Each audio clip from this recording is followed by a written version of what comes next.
women wanted to sleep with him. So it's like kind of a it's kind of a biohack. He hacked the system. He hacked the frame. So the what it really boils down to is it's genetics, right? Or it's the passing on of genes. It's we have different intentions and intents with our biology. Whereas a woman might look at a guy and she might say, "Oh, well, he's a strong worker. He has discipline. He has survival value, meaning he can withstand stress. He can withstand stressful scenarios. He has protection value, meaning he's strong and can protect me. That means we can survive. You know what? And a lot of times in today's day and age, that's what resources are. This is why so many men out there don't realize what they're actually doing by going out and chasing a great career. Is they are chasing survival and replication value, essentially, right? So this is essentially what men are doing, but they don't realize, in their mind, they think, well, I'm just ambitious and I got to do what I got to do, and they don't realize what they're actually doing is their survival of the fittest. They are, you know, a proponent of Darwinism, whether they realize it or not, because they don't quite, most men don't break it down and think, oh, well, the reason why I'm going to get this great career is so that I can survive and I can pass my genes on, because that way I will have a home to raise a child in, and that way I can house a woman.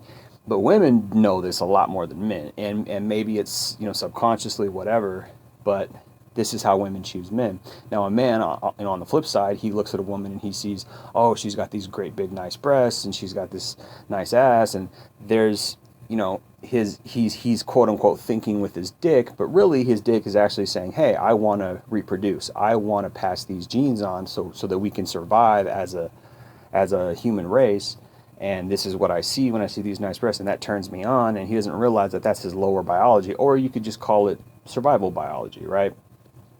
So this is why I always say men, use resources or whatever to get a woman. A woman uses sex, to get a man with higher resources. And traditionally, I have been a naysayer against those things. I've been somebody who's not been a proponent of those things. I don't encourage those things. I still don't really, because those things aren't necessarily love.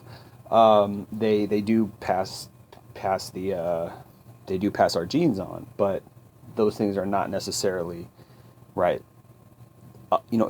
Other qualities. Is there nuance to it? Is there catch 22s? Is there gray areas? Absolutely there is, because we have a heart, we have a human heart, we have human wishes, we have our own individual personal likes and dislikes and things that so it's not, if it was strictly just about survival and reproduction and passing our genes on, then it really would be just, hey, you go work, you get a house, you get a wife, and you have kids. And so many people, unfortunately, are living in that kind of animalistic biology where they don't even realize that, and they call it love, and really it's just a pair bond. Really, it's just familiarity. The longer you spend with somebody, the more familiar you are with that person, the more you quote unquote love them, because familiarity, they say familiarity breeds contempt, but really familiarity breeds love. It breeds, you just get used to being with somebody, and it is what it is. And that's for better or for worse. You can really mess yourself up if you're with somebody who you really shouldn't be with, but you're just used to being with them. That's not a really good scenario. This is why a lot of times